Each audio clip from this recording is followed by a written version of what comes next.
Olá, queridos irmãos, graça e paz a todos.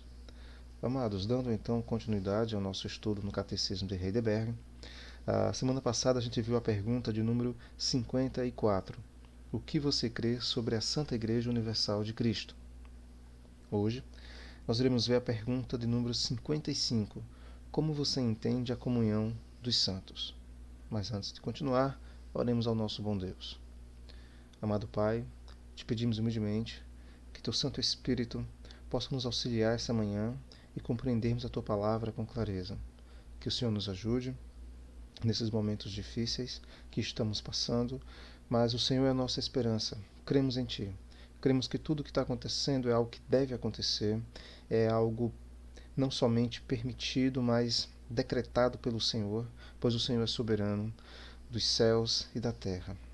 O Senhor é o Deus soberano de todo o universo. Nada foge dos teus controles. Tudo que está acontecendo faz parte dos teus planos. Por mais que nós não venhamos a entender com clareza, cremos em Ti. Obrigado pelo privilégio e a oportunidade que o Senhor tem nos dado de, mesmo em tempos difíceis, mesmo estando afastados fisicamente, o Senhor tem nos dado a oportunidade de ouvir as Tuas verdades, de ouvir a Tua palavra, para que nós possamos crescer e amadurecer. Amado Deus, oramos em prol das famílias que estão sofrendo por conta desse vírus. Oremos também pelos nossos queridos irmãos, que o Senhor dê a cada um de nós o refrigério, o consolo que cada um de nós precisamos. Amado Deus, recebe essa oração em nome do Senhor Jesus. Amém. Bem, amados, refazendo a pergunta de número 55. Como você entende a comunhão dos santos? Como de costume, eu vou ler a resposta na íntegra e depois nós vamos vendo ela parte a parte. Resposta.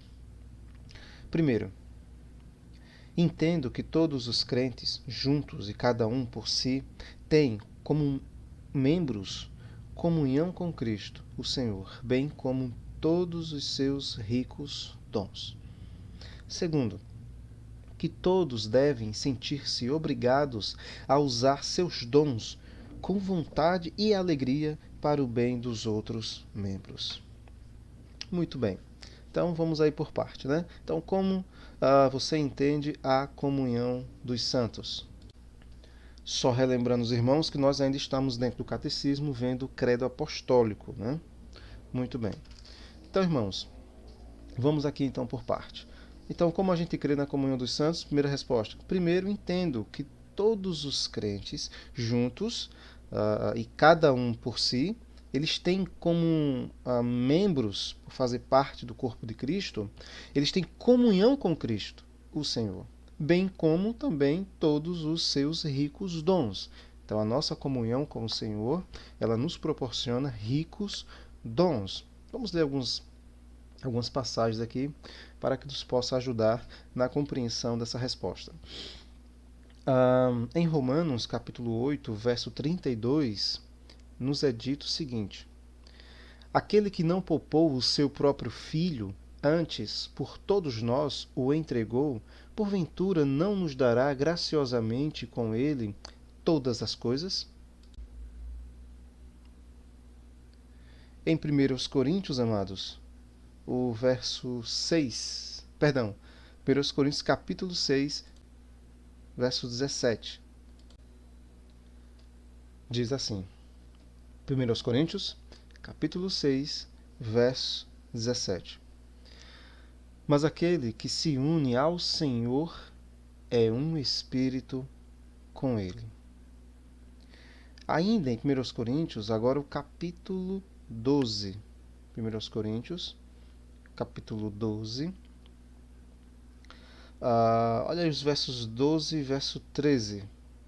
Diz o seguinte: porque, assim como o corpo é um e tem muitos membros, e todos os membros, sendo muitos, constituem um só corpo, assim também com respeito a Cristo. Pois em um só Espírito todos nós fomos batizados em um corpo, quer judeus, quer gregos, quer escravos, quer livres, e a todos nós foi dado beber de um só Espírito. Então, tá aí, amados, nós temos aí essa comunhão maravilhosa com o Senhor Jesus Cristo, e essa comunhão nos dá acesso aos ricos dons que o Senhor tem para nós. Como nós vimos em Romanos, disse que se ele não poupou o seu próprio filho por nós, com certeza também não irá se poupar para nos dar as demais coisas que nós então necessitamos. Que comunhão linda, né? Que comunhão maravilhosa. Graças a Deus. Lembrando que essa comunhão não é algo que nós conquistamos, que nós fazemos por merecer, que nós podemos comprar. Não. Essa é uma comunhão baseada exclusivamente na soberania de Deus, é pela vontade de Deus. Para ter esse acesso ao Pai é por meio do seu Filho. Para ter acesso ao Filho é por meio do Pai. Então não tem outra forma, outra maneira de nos achegarmos ao Senhor, a não ser pela vontade soberana dele. Em 1 João, amados, ainda dentro dessa resposta, né, dessa primeira parte, que nós temos comunhão com ele, tanto juntos como separadamente, e temos acesso aos seus dons. Em 1 João, não é o Evangelho, amados. 1 João está lá no finalzinho, próximo de Apocalipse. 1 João, o capítulo 1, o verso 3. 1 João, capítulo 1, verso 3. O que temos visto e ouvido, anunciamos também a vós outros, para que vós, igualmente, mantenhais comunhão conosco. Ora, a nossa comunhão é com o Pai e com o seu Filho, Jesus Cristo. Então, isso é o que foi anunciado naquele tempo, era a mensagem do Evangelho, e também foi o que nos foi anunciado, amados, é o que nós aprendemos. É o mesmo Evangelho que nós ouvimos e pregamos e anunciamos, que a nossa comunhão ela é com o Pai e com o Filho. Claro, aqui não está explicitamente falando a respeito do Espírito Santo, mas nós cremos que a nossa comunhão é com o Pai, o Filho e o Espírito Santo. Né? Nós já falamos a respeito da obra da Trindade no processo da salvação. Inclusive nós estamos vendo, né, esse processo aqui no Catecismo de Heidelberg. Nós vimos falando na primeira parte sobre o Deus Pai, a criação e a nossa queda. A segunda parte vimos sobre a pessoa do Filho e a obra da salvação. E agora estamos vendo a pessoa do Espírito Santo e a nossa santificação. Né? Já vimos que o Espírito Santo nos auxilia constantemente e agora habita permanentemente em nós, nos ajudando na nossa caminhada cristã. Pois bem, então irmãos, só relembrando, né, como você entende a comunhão dos santos. Nós vimos que primeiro nós entendemos que todos os crentes juntos e cada um também separado, eles têm eles são membros do corpo de Cristo, eles têm comunhão com o Senhor Jesus Cristo, e também tem acesso aos ricos dons do Senhor, porque nós devemos entender que a nossa comunhão foi feita uma distinção aqui, né? Junto o cada um por si, é porque nós devemos entender que a visão é mais ou menos assim. Deixa eu tentar explicar para os irmãos aqui. Nós não podemos entender que a nossa comunhão com o Senhor Jesus Cristo ele se limita ou se resume apenas no momento em que nós estamos juntos, reunidos ali para cultuarmos, adorar ao nosso Deus. Não, quando nós também estamos em casa, né, seja eu em casa, seja eu no trabalho, seja eu na farmácia, seja eu comprando, vendendo, nós temos comunhão com o Senhor. Continuando então, segundo, que todos devem sentir-se obrigados a usar seus dons com vontade e alegria para o bem dos outros membros. Então, nós temos comunhão com o Senhor Jesus, acesso aos seus ricos dons, e ele não tem se poupado em nos agraciar com seus dons espirituais. Então, nós devemos praticar, devemos usar esses dons para o bem da igreja, para o bem dos membros do corpo de Cristo. Voltando lá para 1 Coríntios, o capítulo 12, olha o verso 21. 1 Coríntios, capítulo 12, versículo 21, diz o seguinte: Não podem os olhos dizer à mão, não precisamos de ti, nem ainda a cabeça aos pés, não precisamos de vós. Os irmãos lembram que nós já expomos, né? 1 Coríntios, inclusive eu disponibilizei no grupo todas as pregações que foram feitas, né, reunidas em um único PDF, todas as pregações que foram feitas em 1 Coríntios. Então os irmãos lembram que nós vimos que os coríntios estavam brigando entre si, não estavam usando os dons para a edificação do corpo. Os irmãos lembram que o princípio é esse. Deus dá os dons não para que nós possamos nos edificarmos, não para que nós possamos nos engrandecer, mas Deus nos dá os dons para que nós possamos ajudar a igreja a crescer. São vários os dons, como os irmãos bem lembram, mas tem um único objetivo, que é o crescimento do corpo de Cristo. Então nós não podemos dizer não preciso de tal irmão é desnecessário na igreja. Isso não existe. Cada membro no corpo de Cristo, ele tem um papel, ele tem um dom dado pelo Senhor, ele tem o que contribuir para o crescimento do corpo de Cristo. Ele é necessário e insubstituível para o crescimento do corpo de Cristo. Então, cada irmão ele é preciosíssimo, preciosíssimo. Uma das lições que nós aprendemos em 1 Coríntios é que nós não devemos ter aquela visão que existe dom supremo, um dom superior, ou que os dons é dado mediante o grau de espiritualidade. Fulano tem determinado dom porque ele é mais espiritual. Não existe isso, né? Até porque nós vimos que se fosse os dons, se a base, o princípio para dar os dons é a espiritualidade, Corinto não ia receber nenhum, né? Que a igreja de Corinto, meu Deus do céu, né? Como os irmãos bem lembram, uma das piores igrejas registrada ali no Novo Testamento. Igreja carnal, complicada até demais. Então nós vimos que os dons, a base para dar os dons é a necessidade que a igreja tem, não a sua maturidade espiritual. Pois bem, os irmãos perdoem um pouco a voz está um pouco meia rouquinha, mas espero que os irmãos estejam compreendendo aí com clareza, né? Qualquer coisa os irmãos podem perguntar depois, que a gente, na medida do possível, vai respondendo. Seguindo então, amados, aí, ainda em 1 Coríntios, mas agora o capítulo 13. Os irmãos lembram que é uma sequência aí, né? 3 capítulos falando a respeito aí dos dons espirituais. Paulo tratando aqui com os irmãos, capítulo 12, capítulo 13 e capítulo 14, né? Claro que a gente não vai aqui abranger todos esses capítulos, apenas ler alguns versozinhos. Então, 1 Coríntios, capítulo 13, o versículo 17.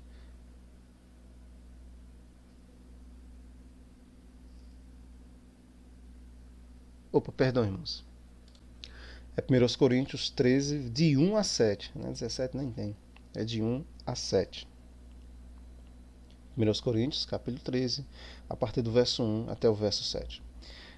Ainda que eu fale as línguas dos homens e dos anjos, se não tiver amor, serei como bronze que soa ou como símbolo que retine.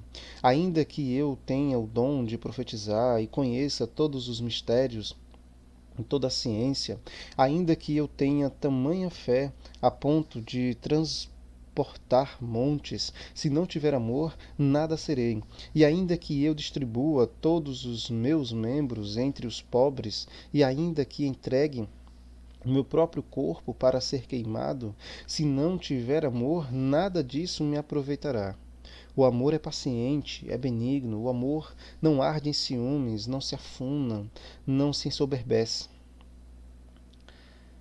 não se conduz inconvenientemente, não procura os seus interesses, não se exaspera, não se ressente do mal, não se alegra com a injustiça, mas regozija-se com a verdade. Tudo sofre, tudo crê, tudo espera, tudo suporta. Então, para resolver aquela briga, aquela encrenca que estava lá entre os irmãos, não havia neles alegria para usar os dons para o crescimento uns dos outros, mas havia um egoísmo, né? Uma inveja. eles queriam se exibir, usavam seus dons para se impor acima dos outros, para humilhar os outros. E aí Paulo fala que esses dons devem ser exercidos em amor. E era justamente o que estava faltando na igreja dos Coríntios, amor. Então, amados, nós devemos entender com clareza que nós temos comunhão com o Senhor e acesso aos ricos dons do Senhor Jesus Cristo. E que devemos usar esses dons com alegria para ajudar uns aos outros a crescer. Então, não diga que você é pequeno, que você não tem nada para contribuir para o crescimento da igreja, porque isso é mentira. Isso é esconder o talento. Não esconde não, irmão, é pecado. Então, o Senhor tem nos abençoado ricamente, nos capacitado para que nós possamos contribuir para o crescimento da igreja. Às vezes, o que acontece era o que estava acontecendo em Coríntios, né? Às vezes a gente olha assim e fala, eu não tenho tal dom, então eu não tenho como ajudar, eu não sei pregar, então eu não tenho como contribuir, eu não sei explicar sobre a palavra de Deus, então eu não tenho como contribuir. Então a gente tem que entender que são vários os dons. O dom de pregação é um deles. Não é o único dom que existe na igreja. É um dos vários dons que existem. Então, em Coríntios, irmão, lembra que está, se eu não sou olho, então não sou do corpo. Então, não, irmão, né? Não existe um único dom. Paulo até brinca, né? Assim, ele faz um trocadilho e fala: se todo o corpo fosse olho, cadê o restante do corpo? Né? Então o corpo não é formado apenas por um único membro. Nós vimos que são vários membros que compõem o corpo humano e cada um ali vai trabalhando para o funcionamento correto do corpo. Assim deve ser também o nosso entendimento em relação à igreja. Deve haver em nós, irmãos, alegria. Nós devemos sentir alegria. Nos sentir também obrigados a usar os dons para ajudar os irmãos. A última passagem aqui, para a gente ler, Filipenses capítulo 2. Filipenses capítulo 2, verso 2 a 5. Filipenses capítulo 2, do verso 2 até o verso 5. Completai a minha alegria, de modo que penseis a mesma coisa, tenhais o mesmo amor, sejais unidos de alma, tendo o mesmo entendimento. Então aqui é comunhão, existe uma harmonia, existe amor, e então vai haver a unidade, vai haver santidade, vai haver então alegria e crescimento. É isso que deve haver entre nós, irmãos. Devemos estar unidos no mesmo pensamento. O mesmo pensamento aqui não quer dizer ter a mesma opinião em tudo, não é isso aqui não. Né? Mas que em relação às verdades do Evangelho, em relação à vida prática, nós devemos estar amando uns aos outros, não deve haver discórdia, brigas, né, entre nós, mas devemos viver em amor, em paz, em harmonia, procurando sempre contribuir para o crescimento dos irmãos. Pois bem, amados, só relembrando aqui para que nós possamos finalizar, a pergunta foi: como você entende a comunhão dos santos? E a resposta: primeiro, entendo que todos os crentes juntos e cada um por si têm como um membro comunhão com Cristo, o Senhor, bem como todos os seus ricos dons. Segundo, que todos devem sentir-se obrigados a usar seus dons com vontade e alegria para o bem dos outros membros. Amados, que nós possamos estar vivendo assim, entendendo com clareza a nossa comunhão com o Senhor, e comunhão com o Senhor, comunhão com os irmãos, não faz sentido nenhum falarmos que temos comunhão com Deus, mas não temos comunhão com os irmãos. Então isso não é bíblico, né? Crente se reunir em casa, crente não ir para a comunhão, crente viver de forma isolada, isso não é comunhão. Então não tem comunhão com o Pai. Se a gente não tem comunhão com os irmãos, então também não tem comunhão com Deus. A nossa comunhão com Deus se reflete na nossa comunhão com o próximo. Ok? Então, e usar com alegria os dons que o Senhor tem nos dado para contribuirmos para o crescimento do corpo de Cristo. Então, amados, que o Senhor nos ajude, que o Senhor tenha misericórdia de nós, nos abençoe ricamente, para que nós possamos usar os dons com sabedoria e para o crescimento do corpo de Cristo. Amados, oremos mais uma vez para finalizarmos. Amado Deus, graças te damos pelo privilégio e oportunidade que tu tem nos dado de ouvir a tua palavra. Que o Senhor possa nos ajudar nesses dias difíceis, que o Senhor possa nos dar socorro e alívio nesses momentos complicados em que não somente nós, mas todo o mundo está passando. Oramos em prol dos amados irmãos que estão espalhados pelo mundo e que também estão enfrentando esses problemas e, com certeza, muito mais difíceis do que nós estamos aqui enfrentando. Que o Senhor possa dar a eles alívio, refrigério e alegria, para que eles possam estar usando os seus dons, que o Senhor tem dado ricamente, para que todos os teus servos possam usá-los para o bem da igreja, para o crescimento uns dos outros. Senhor Jesus, que o Senhor receba essa oração em teu nome. Amém.